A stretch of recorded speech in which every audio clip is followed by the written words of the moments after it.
कार्यक्रम के पुण्यार्जक हैं श्री राजन जैन, प्रीतुल जैन, मीनाक्षी जैन, डॉक्टर आकांक्षा जैन, प्रियल जैन, प्रथम जैन, प्रीतुल मशीन्स, मुजफ्फरनगर।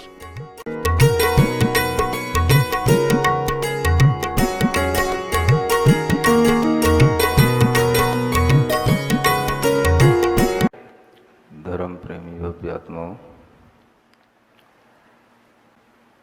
जीव का कर्मों के साथ में जो बंधन है वो यहाँ पर घनीभूत होकर के बताया गया है। घनीभूत का मतलब होता है सघन बंध होना।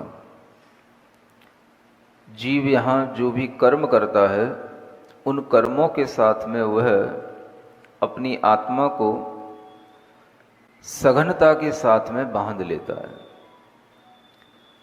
और जब बंध सघन हो जाता है, बहुत ही गहरा हो जाता है, तो वह बंध और वह आत्मा और कर्म का जो संबंध है वह एक साथ चलता है। जीव के अंदर कर्म प्रविष्ट हो गए और कर्म के साथ भी जीव के प्रदेश प्रविष्ट हो गए। इस तरह का एक सघन बंध बन जाता है। जब बंध सघन हो जाता है तो फिर उसे सामान्यतया पहचानने में भी कठिनता आती है कि यह किसमें क्या मिला हुआ है। जैसे दूध में पानी मिला दिया जाए तो फिर हम पानी को दूध के अंदर पहचान नहीं पाते हैं। दूध और पानी का जिस तरह से बंध एक मेक होकर के हो जाता है, घनीभूत होकर के हो जाता है, वैसे ही जीव के प्रदेश, जीव के और कर्म के, इन दोनों के आपस में संबंध हो जाने पर वह एक बंध की सघनता बन जाती है। और उसी के कारण से वह जीव कर्म के बंध में बंधा हुआ भव नगर चौपहेसु विहाओ, इस संसार रूपी नगर के चतुष्पथ में, माने चौराहे पर विविध प्रकार की विडंबनाओं को प्राप्त करता है। आपको जीवन एक दिखाई देता है, लेकिन जब आपकी दृष्टि विशाल होगी, आपका ज्ञान विशाल होगा, तो आपको एक जीवन दिखाई नहीं देगा, अनेक जीवन दिखाई देंगे। आप समझते हो कि हमने इस जन्म में जो कुछ देखा है, जो कुछ प्राप्त किया है, जो कुछ हम देख रहे हैं, बस उतना ही हमारा जीवन है और वही सच्चाई है। किंतु जो जीवन जीने वाला आत्मा है वो ऐसे अनेक जीवन जी चुका होता है, और उन जीवनों के बारे में बताने के लिए ही ऋषि मुनि आपको थोड़ा सचेत करते हैं कि हमने इस संसार में अनेक गतियों को प्राप्त करके अनेक प्रकार की विडंबनाओं को प्राप्त किया है, और वह अनेक गतियां अनेक प्रकार के जन्मों के साथ में अनेक तरह की हमारी दुर्दशाएं बना देती हैं। आप जब भी किसी का जीवन देखते हो तो आपको उनका जीवन तो दिखता है जो शिखर पर बैठे हैं, उनका जीवन नहीं दिखता है जो जमीन पर पड़े हैं, चल भी नहीं पा रहे हैं। हम मुरमुर की तो बात करते हैं, उनकी बात नहीं करते हैं जो मुरमुरा बेच करके भी अपना जीवन नहीं चला पा रहे हैं। हमारे जीवन में ये सब कुछ देखने का ज्ञान आना चाहिए, और ये ज्ञान जब आएगा तभी हमें समग्रता का ज्ञान कहलाएगा। G20 में भाग लेने वाले लोग, शिखर पर बैठे हुए लोग, दुनिया पर राज्य करने वाले लोग, वो भी जीव हैं। और उन जीवों के साथ साथ ये भी देखें कि इस संसार में और भी जीव किस किस तरह से अपना जीवन जी रहे होते हैं। और हर जीव किसी भी स्थिति में हो, हर जीव विडंबनाओं के साथ ही जीता है। विडंबना समझते हो? यहां लिखा है विविध प्रकार की यह जीव विडंबनाएं प्राप्त करता है इस संसार रूपी नगर के चौराहे पर स्थित होकर के। और वो चौराहा क्या है? चार गतियों का ही वो चौराहा है। उस चौराहे में चार गतियों में स्थित होकर के ये अनेक प्रकार की विडंबनाओं को जब प्राप्त कर लेता है तो इसके लिए कोई शरण नहीं होती है जहां ये जा सके। जीवों को इत्थ शरणम से, इस जीव के लिए इस तरह से क्या शरण मिले, कहां जाए। जीवन किसी भी तरह का हो, चाहे वो मोदी का और बाइडन का जीवन हो, और चाहे वो मुरमुरे का जीवन हो, चाहे मुरमुरा बेचने वाले का जीवन हो। जीवन में हमें यह देखना है कि वो जीव जो जी रहे हैं ये विडंबनाओं के साथ जी रहे हैं कि विडंबनाओं से रहित होकर के जी रहे हैं, ये समझने की बात है। अब आप ये समझो कि विडंबना क्या वस्तु है। विडंबना एक ऐसी चीज है कि जब आपको लगे कि हम कहीं पर भी स्थित होकर के ये समझ पा रहे हो कि हम कहां पर हैं और हमें और क्या करना चाहिए था और हम वो नहीं कर पा रहे हैं। जब हम कुछ करना चाहें और नहीं कर पाए तो उसी को समझ लेना ये हमारी विडंबना है। और जब जीव विडंबना में आ जाता है तो उसके सामने दो चीजें जरूर होती हैं। वह एक द्वंद्व में पड़ जाता है और उस द्वंद्व में ही उसे लगने लग जाता है कि हमारी दशा एक दुर्दशा के रूप में बदल रही है। उच्च पदों पर होना अलग बात है और विडंबना से रहित जीवन जीना अलग बात है। जो लोग उच्च पदों पर होने के बावजूद भी कितनी विडंबनाओं के साथ जीवन जी रहे हैं, ये विडंबनाएं आपको तब समझ में आती हैं जब उनके चुनाव होते हैं। जब चुनाव का समय आता है वो कितने तरीके के साम दाम दंड भेद इस्तेमाल करते हैं, और वो चाहे भारत हो चाहे अमेरिका हो सभी लोग किया करते हैं। इस बाइडेन से पहले भी कोई था ना अमेरिका का प्रेसिडेंट, कौन था? ट्रंप। समझ आ रहा? हाँ, डोनाल्ड ट्रंप। क्या है अभी उसके साथ? कितने घोटाले किए उसने उस समय पर, और अपनी सत्ता को बचाने के लिए उसने क्या तक नहीं किया। लेकिन जब सत्ता गई तो उसके बावजूद भी वो कितना चिल्लाता रहा और कितने तरीके के जुर्मों में वो फंस गया, उसके ऊपर केस चल रहे हैं। इन लोगों को जब तक पद पर रहना होता है तब तक ये समझते हैं कि हमसे बड़ा दुनिया में कोई बादशाह नहीं है। ये ठीक है, कुछ बादशाहित करने के लिए आपको समय मिल जाता है 2-5 साल का, लेकिन 2-5 साल का जीवन ही जीवन नहीं होता है। हम ये समझे जीवन क्या होता है, और ऐसा जीवन इस जीव ने कितने बार जिया है। अगर हमने 2-5 साल कोई बादशाहत कर ली तो हम कोई बहुत पुण्यवान नहीं हो गए।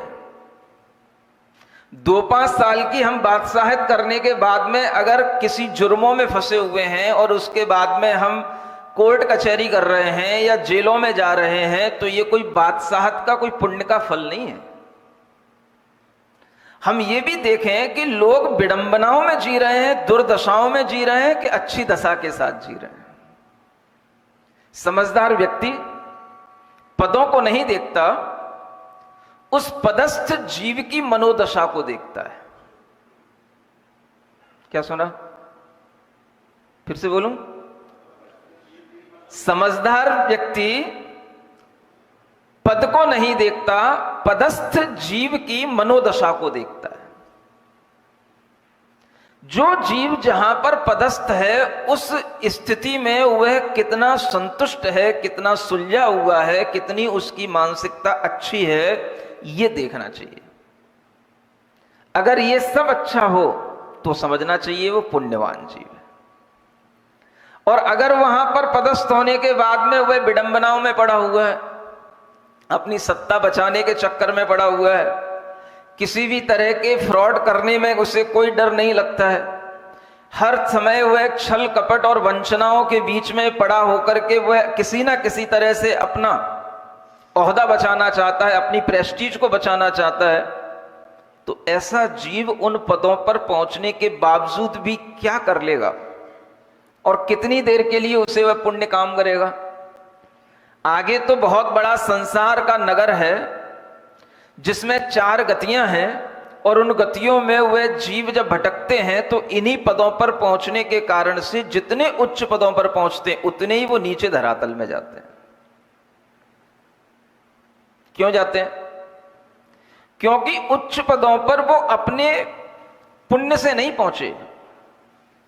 जो व्यक्ति उच्च पदों पर पुण्य से पहुंचते हैं उन्हें कभी अपने पदों का डर नहीं रहता है। जब व्यक्ति अपने पुण्य से पहुंचता है तो वह कभी भी दूसरे से डरता नहीं है, उसकी सत्ता कायम रहती है। और जब व्यक्ति किसी ना किसी तरह से लोगों को बहलाकर फुसलाकर, किसी भी तरह की वोटिंग की अपनी बढ़त चढ़ाकर, किसी भी तरह से उपयोग करके अपने पैसे का, अपनी सत्ता का बहुत ज्यादा कसम कस करके जब जीव कहीं पहुंच जाता है तो वहां पहुंचने के बावजूद भी उसे चैन नहीं मिलता। और चैन मिले कैसे? क्योंकि उसे पता है कि हम कैसे आए। अब आ तो गए हैं, अब इसे बचाए रखना एक बहुत बड़ी जरूरी चीज है। अगर हम इसे बचाने का प्रयास नहीं करेंगे तो अभी लोग मुझसे फिर खींच लेंगे, और उस बचाव के लिए उसका जीवन फिर खपता चला जाता है उसमें। तो हम ये देखें कि उच्च पदों पर बैठे हुए लोग विडंबनाओं में जी रहे हैं, मन की दुर्दशाओं के साथ जी रहे हैं, या मन के संतोष के साथ में निश्चिंत होकर के जी रहे हैं। पुण्य किसको कहते हैं? हमने समझ लिया उच्च पदों पर बैठने का नाम पुण्य है। पुण्य वह नहीं होता है। पुण्य वह होता है जो उच्च पदों पर बिठाल दे तो फिर उसे कोई गिराने वाला ना हो, कोई उस उच्च पद से उसे हटाने वाला ना हो, उसका नाम पुण्य कहलाता है। सीख लो पहले। 2-5 साल के लिए कोई राज्य मिल जाना कोई पुण्य नहीं कहलाता है। रक्षाबंधन की कथा पढ़ी थी ना आप लोगों ने? क्या पढ़ा था? मुनि महाराज पर अत्याचार करने वाले बलि जैसे मंत्री भी हस्तिनापुर जाकर के वहां पर वह राजा के कुछ विश्वास में राजा को लेकर के वहां पर उन्होंने 7 दिन का राज्य ले लिया। तो 7 दिन के राजा बन गए। अब उस समय कोई आप जैसा राजा श्रेणिक होता और भगवान के समोसरण में जाकर के पूछता कि भगवान इन बाली आदि मंत्रों का कौन सा पुण्य उदय में आ गया कि देखो इनको इतना बड़ा पद्म राजा का राज्य मिल गया। और राजा की मति कैसी बिगड़ गई कि वो राजा होकर के भी इनको राज्य दे दिया और अपना राज्यभार छोड़ करके एकांत में चला गया। ये कौन सी पुण्य का उदय आ गया? अब इसे पुण्य का उदय कहोगे? क्या कहोगे बोलो? वह उस राज्य पद को प्राप्त करके क्या कर रहा है? उसकी मनसा क्या है? उसने वो राज्य पद क्यों लिया? क्योंकि 700 मुनि महाराज को घेरना है। इन मुनि महाराजों से मुझे बदला लेना है। उसे जैन धर्म के लोगों के प्रति जो घृणा का भाव है उस घृणा के भाव की पूर्ति करना है। हमें उस जैनत्व के प्रति जो एक द्वेष का भाव बना हुआ है उसे भाव को हमें निकालने का समय मिल गया हमें, और इस भाव से वह राजा बन गया। अब अगर राजा बन गया तो उसी समय पर कोई पूछ सकता है कि एकदम से इसके पुण्य का क्या उदय आ गया, राजा बन गया। राजा बनना पुण्य के उदय से नहीं होता है, उस पद पर कायम रखना अपने आप को और निश्चिंत रूप से उस पद का संचार संवाहन करना, यह पुण्य का उदय है। ये कब सीखेंगे हम? यहां तो सत्ता मिलती है 5 साल के लिए, 1 साल भी आदमी चैन से जी नहीं पाता है, क्योंकि 5 की मिल गई है तो उसे अगले 5 दिखते हैं, और अगले 5 साल तक फिर अपने आप को आगे बढ़ाने के लिए हमें इन 5 सालों में क्या उपाय करने हैं, वो इसमें उसके 5 साल निकल जाते हैं। और कहीं बीच में भी कोई अविश्वास प्रस्ताव पास हो गए तो, कहीं बीच में भी कोई और केस आ गए तो उसमें भी सत्ता गिरने का पूरा पूरा डर रहता है।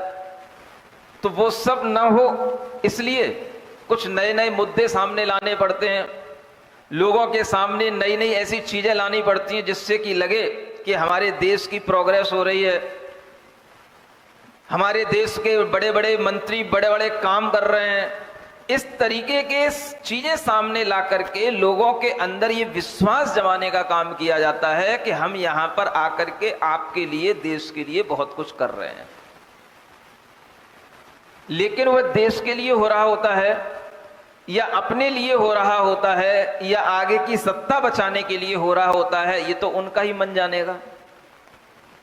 मन विडंबनाओं से सहित है या विडंबनाओं से रहित है, ये बात देखने की और समझने की होती है। मन की विडंबनाएं अगर उच्च पदों पर पहुंचने के बाद में और ज्यादा बढ़ रही हैं, तो फिर आपको समझना पड़ेगा ये पुण्य का लक्षण नहीं है। पुण्यवान जीव अपने आप में भीतर से सुखी होता है। पदों पर आने के बाद में आप सुखी हो सकते हो ऐसा आपको समझ में आता है, तो फिर आपकी ये भूल हो सकती है कि पदों पर रहने वाले सभी जीव सुखी होते हैं। सुख पदों से नहीं मिलता है, सुख निरापद होने पर मिलता है। अगर पदों से सुख मिलता है तो फिर लोग पदों को छोड़ करके संन्यास क्यों लेते? तीर्थंकरों के द्वारा बताए हुए धर्म को समझो, जैन धर्म में हुए महापुरुषों के बारे में समझो। जितने भी तीर्थंकर थे सब बड़े बड़े राजा थे, सब बड़े बड़े पदों पर थे, और तीर्थंकर से बढ़कर के कोई पद नहीं होता है।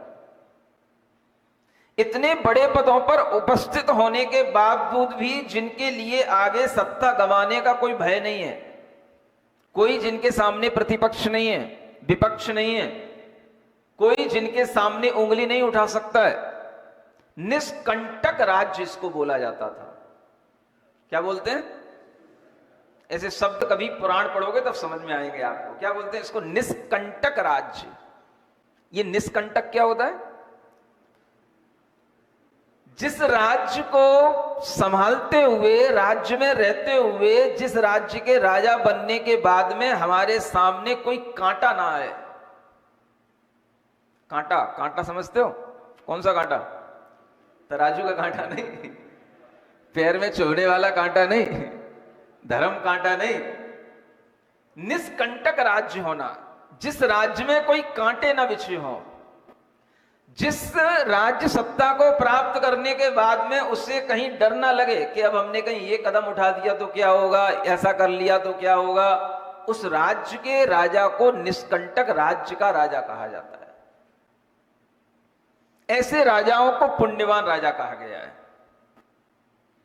जिस राजा को अपने राज्य में रहते हुए कभी भी ये आशंका न हो मेरे राज्य पर कभी कोई आक्रमण कर देगा तो क्या होगा, अगर मैं थोड़ी देर के लिए निश्चिंत हो गया तो दूसरा व्यक्ति हमारे कहीं राज्य के कोष को खाली ना कर दे, कहीं हमारा पुण्य चला ना जाए और मैं राजगद्दी से हट ना जाऊं, कहीं कोई दूसरा व्यक्ति मेरे लिए किसी भी तरह की आपत्तियां पैदा ना कर दे। इस तरह की आशंकाओं में जो घिरे हुए होते हैं वह कभी भी सुखपूर्वक जीवन नहीं जी पाते। निष्कंटक राज्य उसी को कहते हैं जिसमें उसके सामने उसका कोई कांटा ना हो। कांटा समझ रहे हो ना? कोई उसका प्रतिद्वंदी ना हो। जब कोई प्रतिद्वंदी नहीं हो तब उस राज्य को सुख का राज्य कहा जाता है और तभी उस राजा को पुण्यवान राजा कहा जाता है। ये जैन दर्शन पढ़ करके आप देखो। तो हम पुण्यवान किसे कहें? जिन राजाओं को अपनी राजसत्ता जैसे तैसे बना ली गई, मिलने पर भी बहुत सारी उपद्रव होते हैं, राजसत्ता प्राप्त करने से पहले बहुत सारी विडंबनाएं सामने आती हैं, और जब राजसत्ता मिल जाती है तब विडंबनाओं में जीना पड़ता है। राजसत्ता बचाने के लिए विडंबनाएं अनेक तरह की बनानी पड़ती हैं। इन सबके बीच में रहने वाला राजा आप लोगों जैसे व्यक्तियों का तो वो राजा बन सकता है, लेकिन हम जैसे लोगों का वो कभी राजा नहीं बन सकता है।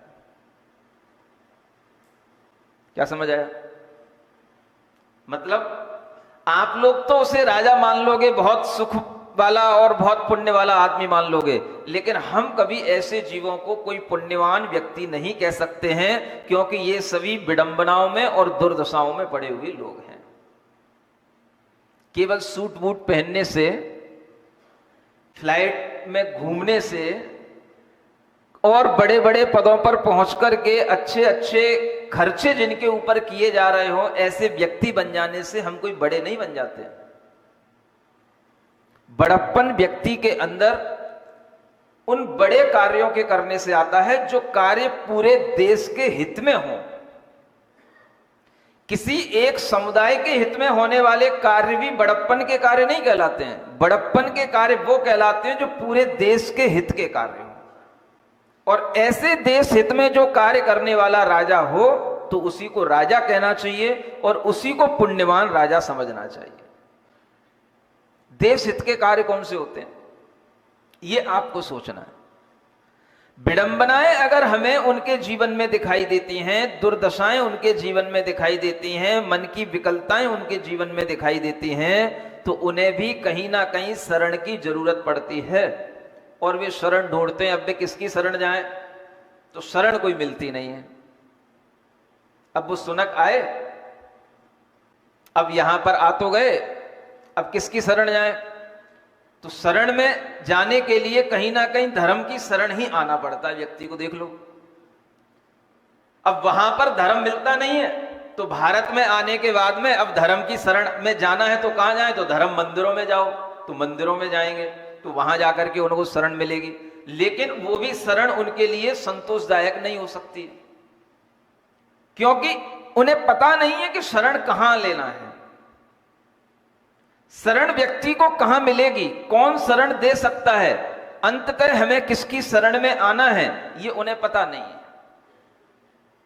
इसलिए वह कभी मंदिरों की शरण में चले जाते हैं, कभी और धर्म स्थलों की शरण में चले जाते हैं। लेकिन जैन आचार्य कहते हैं अपनी आत्मा की शरण में रहने वाला व्यक्ति ही सबसे संतुष्ट व्यक्ति होता है और वही उसके लिए सबसे बड़ी शरण है। स्वयं अपनी शरण में जब तक व्यक्ति रहने का मन नहीं बनाता तब तक उसे भटकना पड़ता है। आत्मा ही मेरे लिए शरण है और कोई शरण नहीं है, और आत्मा नाम की उन्हें कोई चीज पता नहीं है। इसलिए वो कहीं भी भटकते रहें, कुछ भी करते रहें, उन्हें शरण नहीं मिलनी। वो कोई भी बन जाए, कितने ही बड़े बन जाए, चाहे सुनक बन जाए, चाहे बाइडेन बन जाए, चाहे पुतिन बन जाए, चाहे मोदी बन जाए, जब तक आपको यह पता नहीं होगा कि हमारी आत्मा ही हमारे लिए शरण है, तब तक हमें जगह जगह पर भटकना पड़ेगा। यहां रहने वाला व्यक्ति बाहर जाकर के शरण मांगता है, बाहर रहने वाला व्यक्ति यहां आकर के शरण ढूंढता है, और शरण किसी को कभी कहीं मिलती नहीं है। क्योंकि शरण कहां है, शरण अपनी अंतरात्मा में है, और वो किसी को पता नहीं होता। इसलिए आप देखो कि इन लोगों के लिए भी कहीं ना कहीं उस अज्ञान जनित दुख से गुजरना पड़ता है, और इसीलिए ये ढूंढते रहते हैं हमें कुछ शरण मिल जाए, हमें कुछ शरण मिल जाए। लेकिन सच्ची शरण को प्राप्त करना भी सबसे बड़ा पुण्य कहलाता है। सुन रहे हो राजा श्रेणिक, मैं समझता हूं वो बाइडेन, वो पुतिन, वो मुर्रू, क्या नाम है, मुर्मुर, हाँ मुर्मुर, उनके लिए इतनी ज्यादा अभी मैं पुण्यवान नहीं समझता, क्योंकि उन्हें वो शरण नहीं मिली जो शरण तुम लोगों को मिल गई है। तुम लोग ज्यादा पुण्यवान हो उनसे, ये ध्यान रखना। समझने की बात है, आप कहां बैठे हो, कौन सी जगह पर बैठ करके आप क्या सुन रहे हो, और उस चीज की अगर आपको गरिमा प्राप्त नहीं है, पता नहीं है, तो आप कभी महसूस नहीं कर सकोगे कि हम पुण्यवान हैं कि वो पुण्यवान है। कौन पुण्यवान है? जिन्हें कभी पता ही नहीं कि आत्मा क्या, परमात्मा क्या, सिर्फ बातें करते हवा में, लोगों को सिर्फ वोट बैंकिंग बनाने के लिए। जो जैसे सामने लोग मिल जाएं उनके सामने वैसी बातें कर ली, जिस द्वार पे चले गए, जिस द्वार पे खड़े हो गए, उस द्वार पे उस जैसी बातें कर ली, सिर्फ अपनी वोट बैंक बनाने के लिए। उन्हें कुछ मतलब नहीं होता है आत्मा से, परमात्मा से, भगवान का स्वरूप समझने से। ऐसे लोगों के मन में आत्मा और परमात्मा के प्रति भी जब विडंबनाएं पड़ी रहती हैं, दुर्दशाएं पड़ी रहती हैं, तो ये लोग कहां सत्यता के साथ जी पाते हैं। और इन लोगों के मन के दशाएं कभी भी निर्विकल्प आकुलता रहित हो ही नहीं पाती। इसलिए समझने की कोशिश करो, पुण्यवान कौन है। आप यहां 1 घंटा बैठ करके इत्मीनान से निश्चिंत होकर के धर्म उपदेश सुन रहे हो। क्या कोई प्रधानमंत्री 1 घंटा बैठ करके किसी धर्म का उपदेश सुन सकता है? पूछो। वो बैठ नहीं सकता शांति से। वो कभी भी किसी भी धर्म सभा में पहुंचेगा तो तब पहुंचेगा जब वो धर्म सभा या तो शुरू होने वाली होगी या अंत होने वाली होगी, क्योंकि उसे पता है कि अगर मैं शुरू में पहुंच गया तो कहीं अंत तक ना बैठना पड़ जाए, तो पहले से ही अपना प्रोग्राम आगे का लेकर के आता है। मुझे 10 मिनट का टाइम है, आगे मेरी वहां पर मीटिंग है, मुझे वहां पर जाना है, पहले से मेरा प्रोटोकॉल फिक्स है, मेरा आगे जाना है। क्योंकि उन्हें सुनना नहीं है, उन्हें बैठना नहीं है। उन्हें अपने पद का इतना गुरूर रहता है कि वह कभी किसी भी धर्मात्मा व्यक्ति के चरणों में बैठकर के कभी भी शांति लेना ही नहीं चाहते।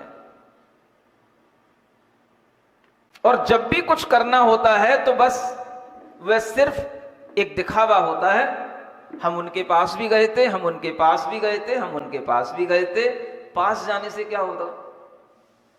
जब तक आप पास में बैठो नहीं, 4 बातें किसी की सुनो नहीं, तो पास में जाने से क्या होगा? सानिध्य वह कहलाता है जब हमें निश्चिंतता का कम से कम 1 घंटा मिल जाए, आधा घंटा मिल जाए, निश्चिंतता का मिल जाए। और ऐसी निश्चिंतता अगर आपको मिल रही है, प्रतिदिन मिल रही है, तो मैं समझता हूं उनसे ज्यादा पुण्यवान लोग आप हो। आपकी समझ में भले ही वो ज्यादा पुण्यवान लग रहे हो, लेकिन मुझे नहीं लगता। इसलिए मैं कह रहा हूं मुझे वो राजा नहीं लगते हैं।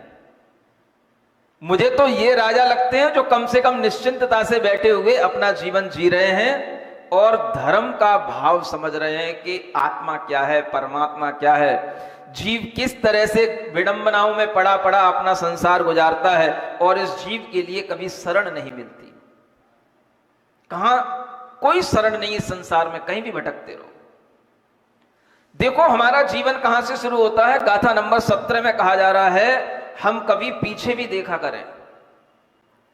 घोर गर्भवास में यह जीव रहता है। जो गर्भवास कैसा होता है?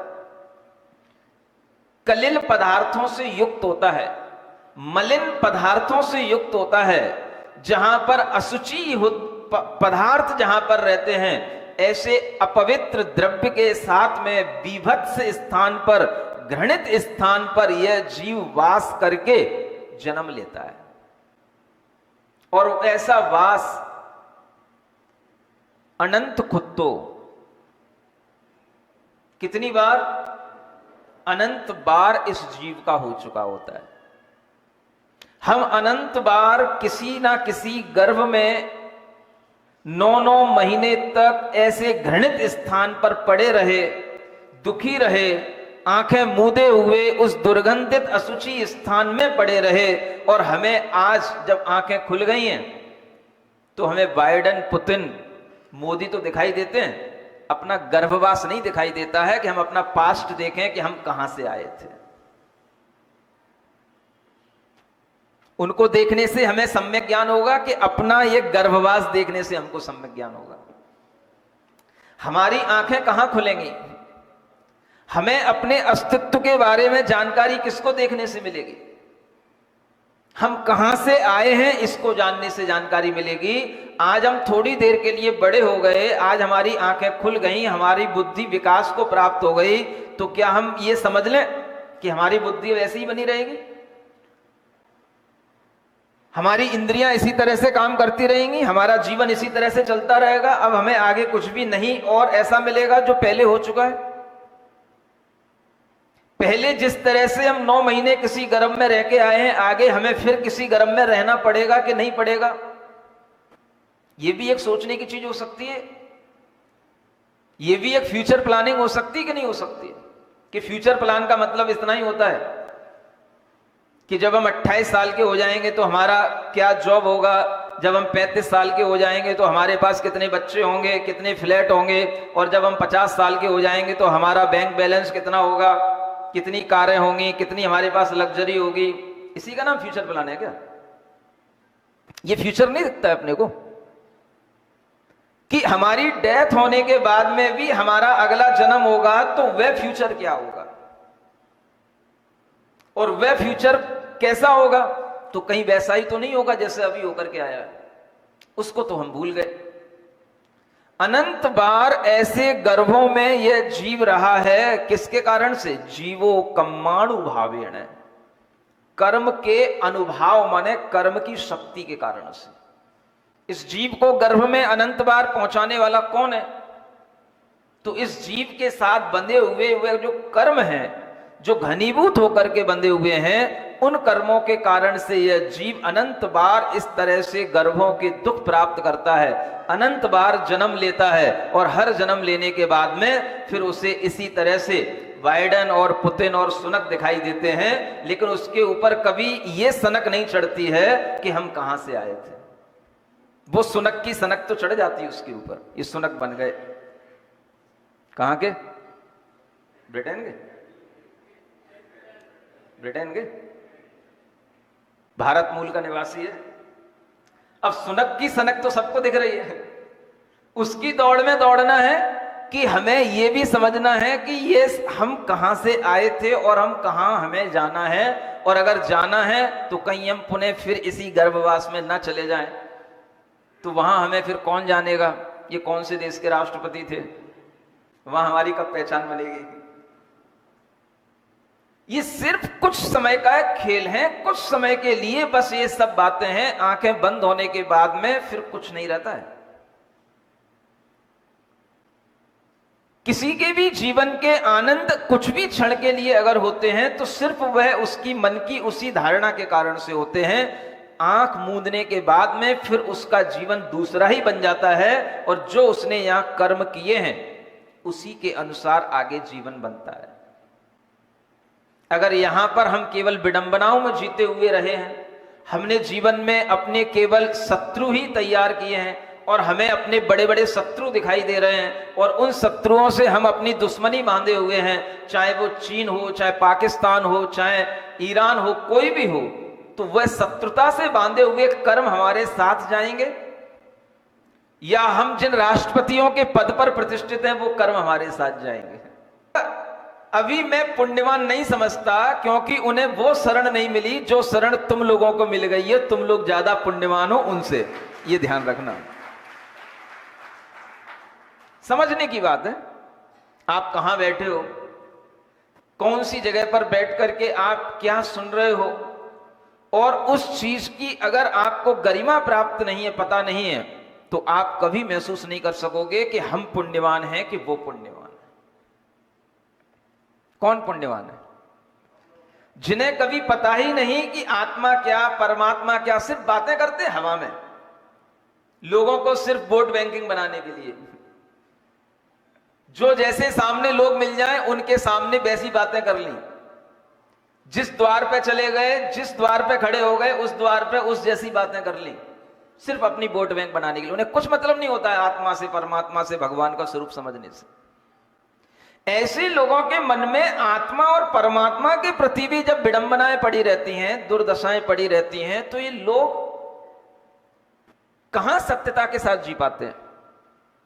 और इन लोगों के मन के दशाएं कभी भी निर्विकल्प, आकुलता रहित हो ही नहीं पाती। इसलिए समझने की कोशिश करो, पुण्यवान कौन है।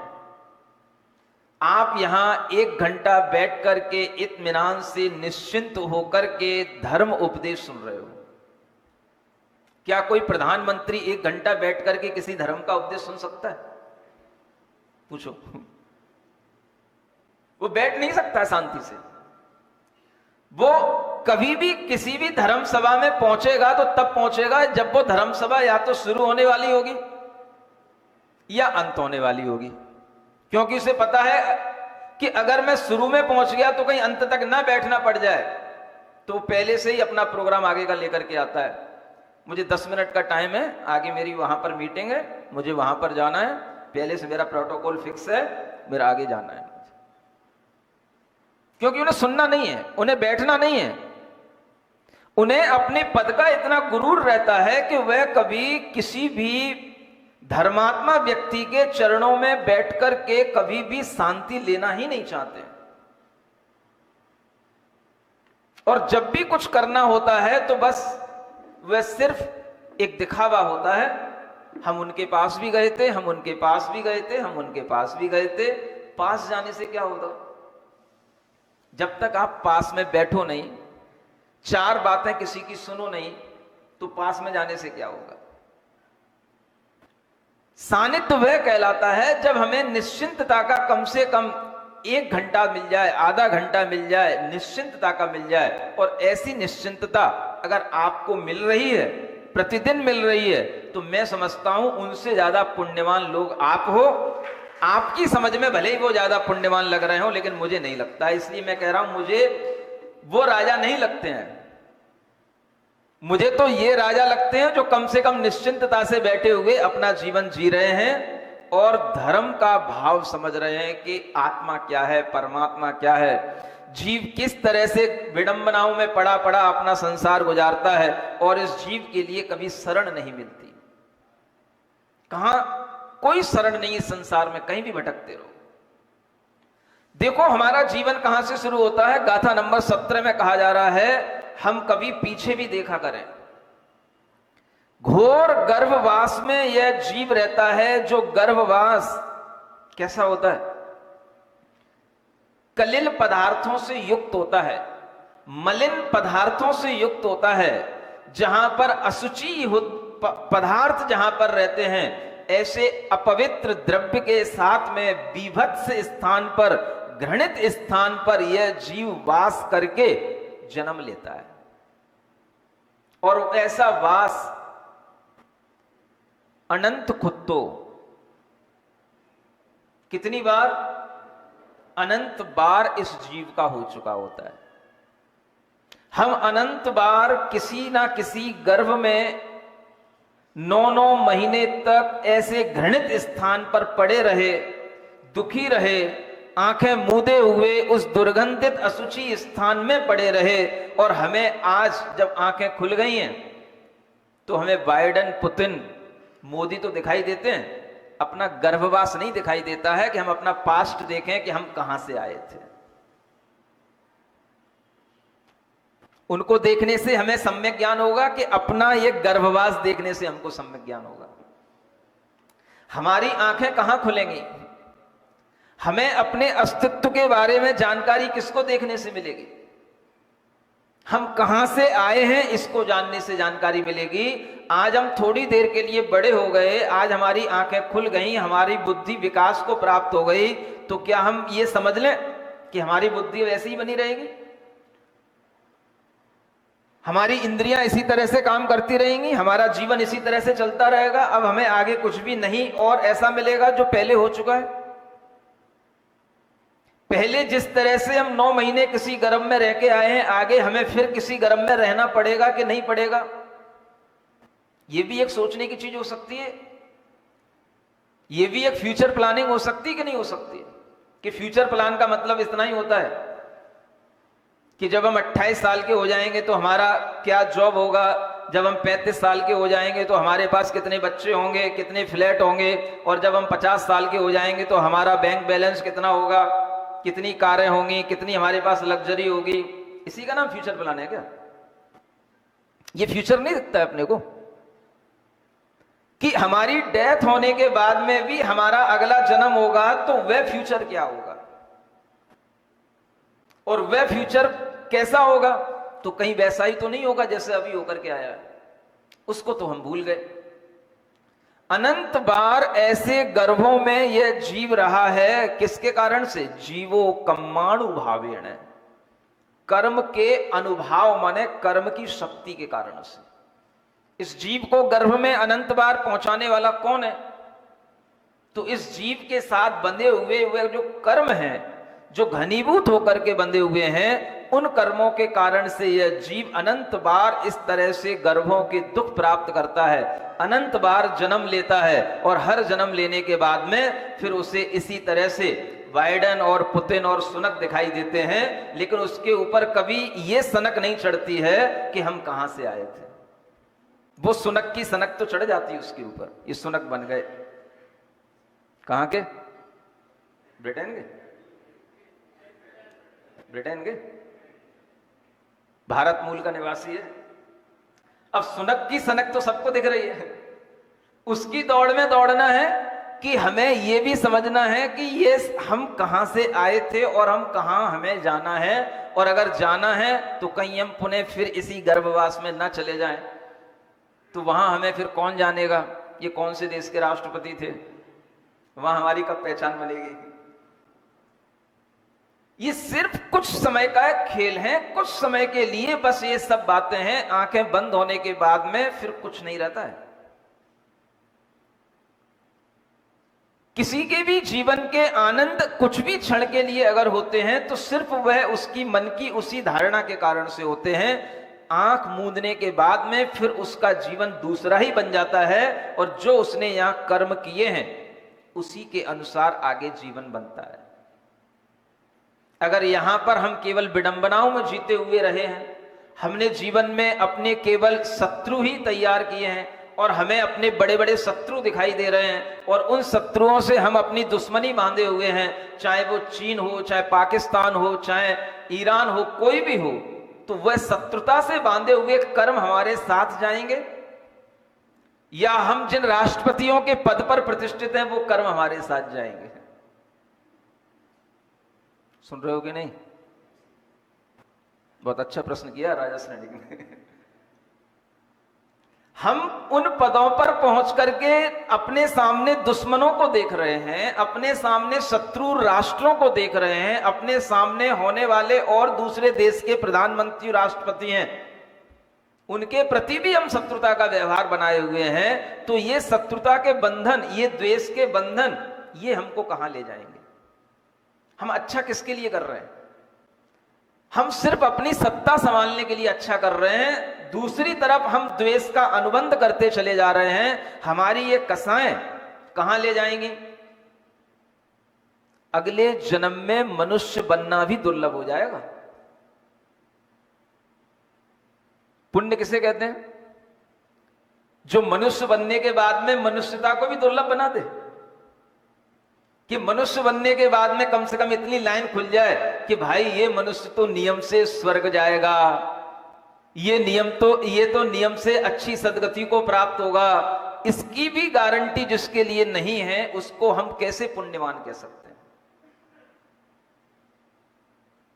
तो पुण्य का अर्थ समझ में आता है?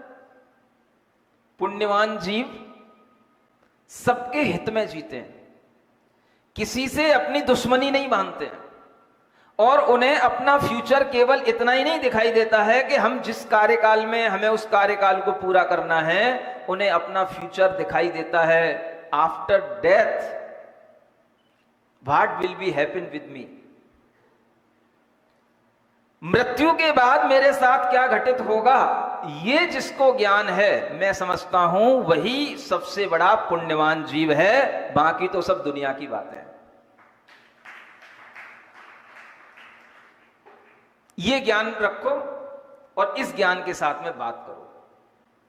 ये ज्ञान अगर किसी को नहीं है तो कोई बात नहीं, लेकिन अगर आपको ये ज्ञान सुनने को मिल रहा है तो अपनी आत्मा को चेताओ, मुझे किसी भी पदों पर रहने के बाद में किसी से कोई दुश्मनी नहीं बांधनी, क्योंकि जब मैं गर्भ में पड़ा था तो किसी से दुश्मनी नहीं थी। अब मेरी आज आंखें खुल गई हैं, मैं बड़ा हो गया हूं, मैं समाज में आ गया हूं, तो मुझे अब सब दुश्मन दिखाई दे रहे हैं। जो पद पे मुझे पहले बैठने में रोक रहे थे वो भी दुश्मन हैं, जिन्होंने मुझे पद से हटा दिया वो भी मेरे दुश्मन हो गए, और जो मेरे आगे पद के पीछे पड़े हैं वो भी मेरे दुश्मन हो गए। तो तुम्हारे तो आगे पीछे दुश्मन ही दुश्मन है। नहीं समझे?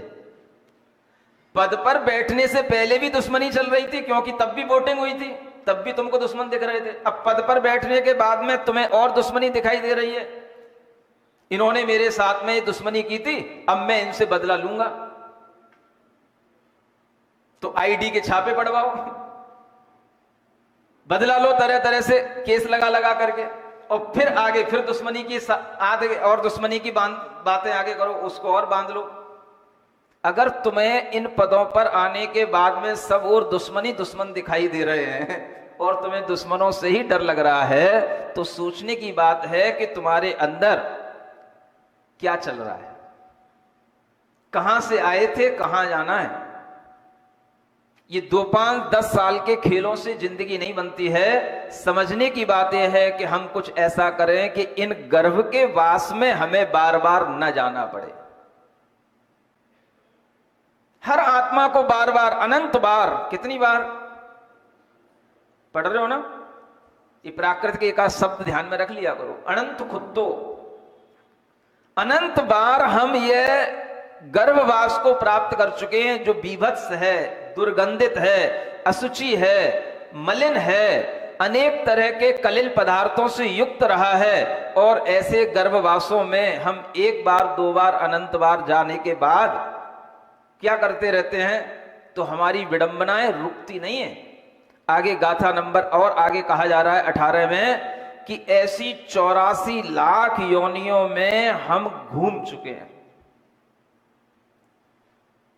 ये गर्भवास एक तरह के नहीं है, नरक गति के, त्रियंश गति के, मनुष्य गति के, देव गति के, चारों गतियों के गर्भवास, चारों गतियों में उत्पत्ति, जहां पर गर्भ नहीं होता है ऐसे भी जन्म होते हैं, उन सब उत्पत्ति स्थानों को मिलाने पर 84 लाख योनि स्थान बनते हैं, उत्पत्ति स्थान बनते हैं।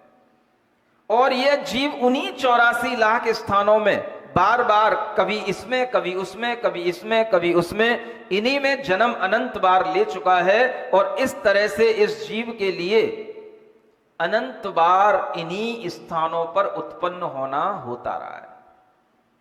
एक कम्मीय जीवो, माने एक एक योनि में यह जीव अनंत खुद्दो समुपन्नो, अनंत अनंत बार उत्पन्न हो चुका है। दुनिया का कोई भी ऐसा स्थान नहीं बचा, ऐसा जीव की उत्पत्ति का योनि स्थान नहीं बचा जहां ये जीव उत्पन्न ना हो, ना आपका, ना हमारा, और ना जो चले गए उनका। क्या समझ आ रहा है? ये ज्ञान सबके लिए है।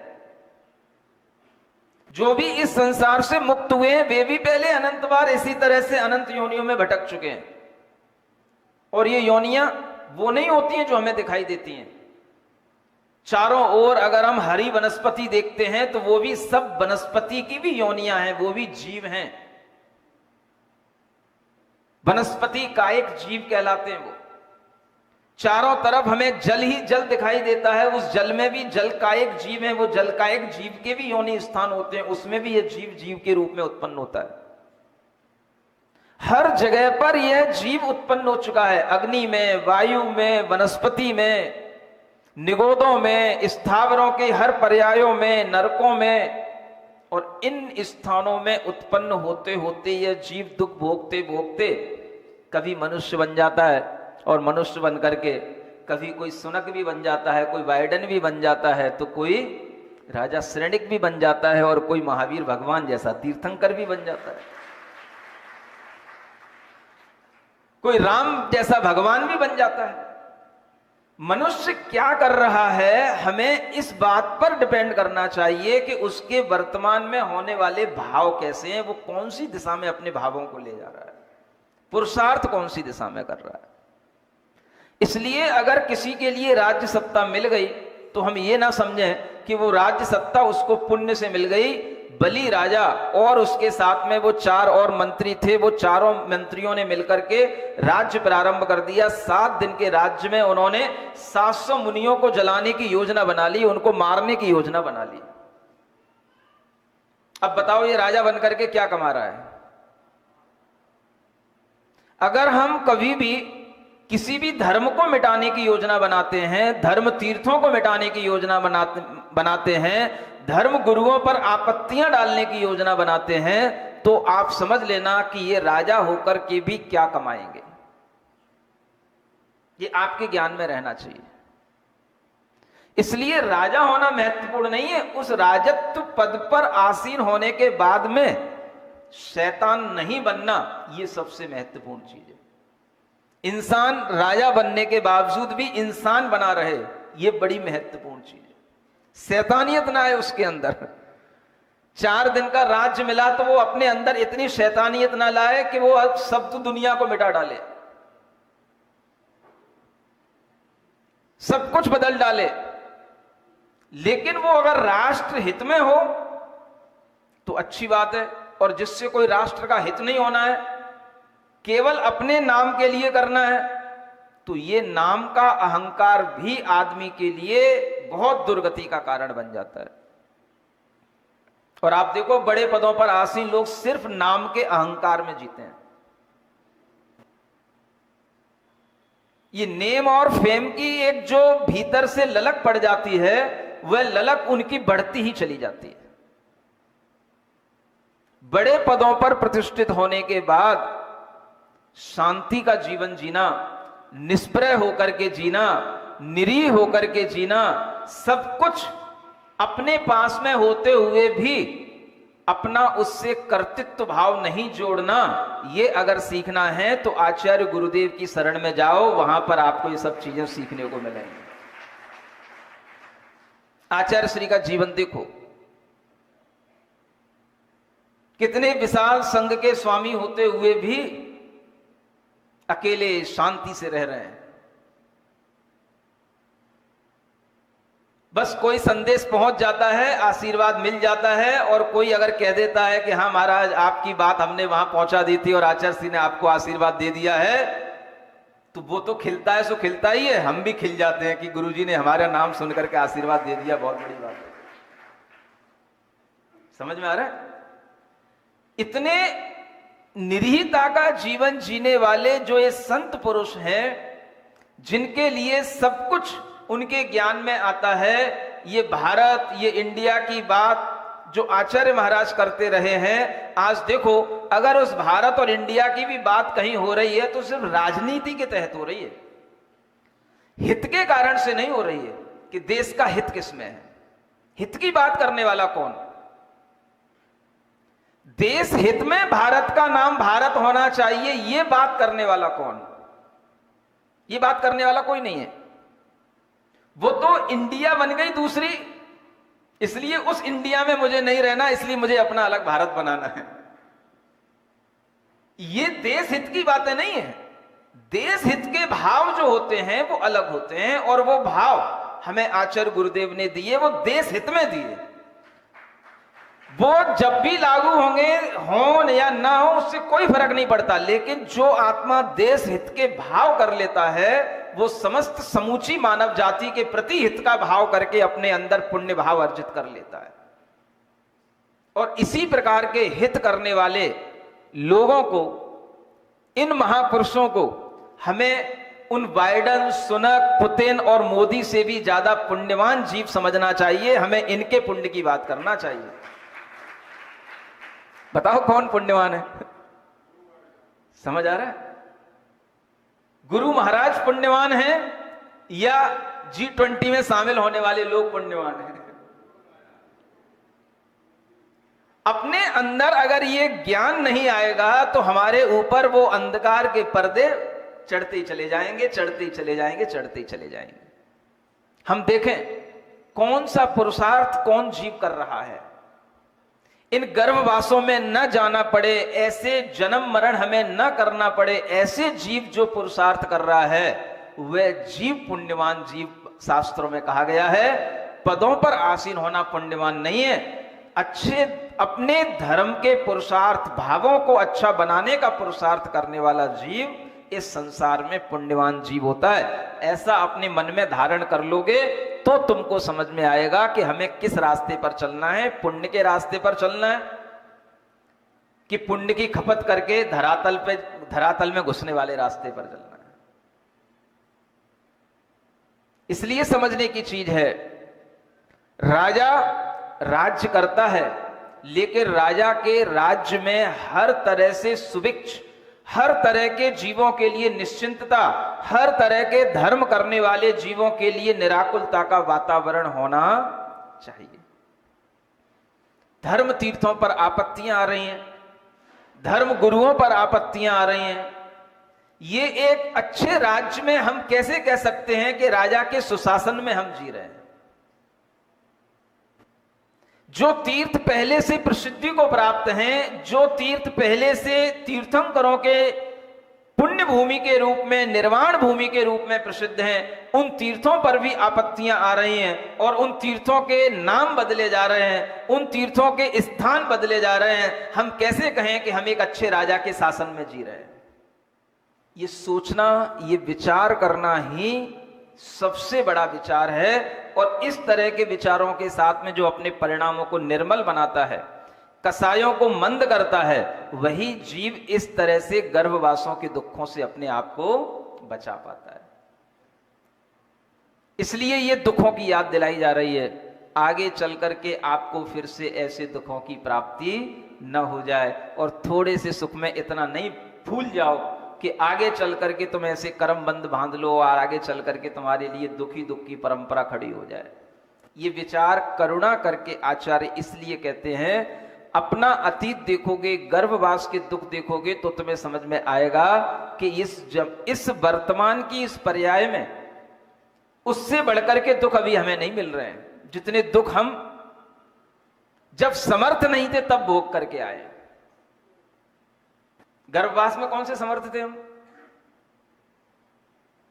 वहां कुछ नहीं कर सकते थे, तब हमने इतने दुख भोग लिए। और आज हम समर्थ हैं तो हम थोड़ा सा भी दुख नहीं भोग पा रहे।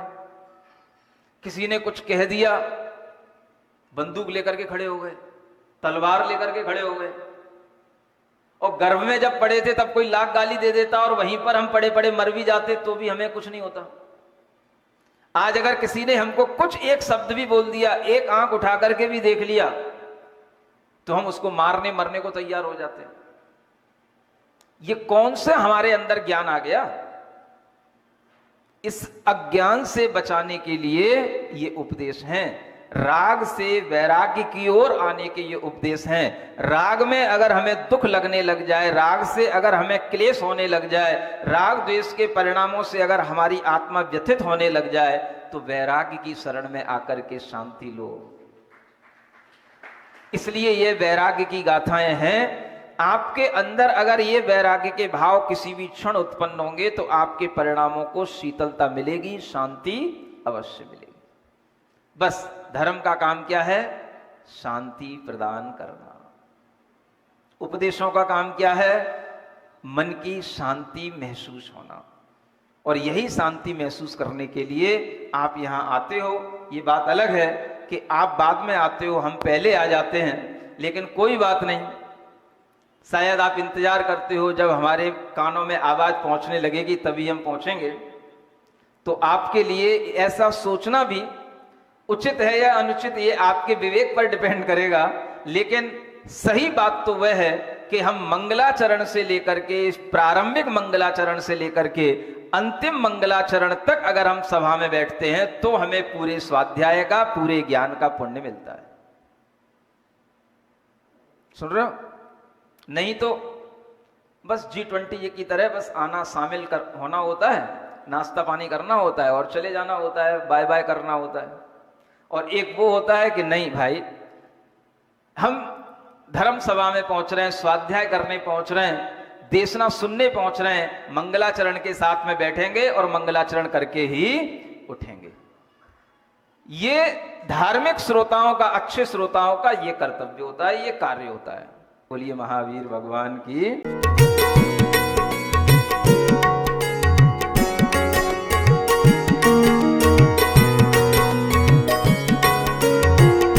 इस कार्यक्रम के पुण्यार्चक थे श्री राजन जैन, प्रीतुल जैन, मीनाक्षी जैन, डॉक्टर आकांक्षा जैन, प्रियल जैन, प्रथम जैन, प्रीतुल मशीन्स, मुजफ्फरनगर।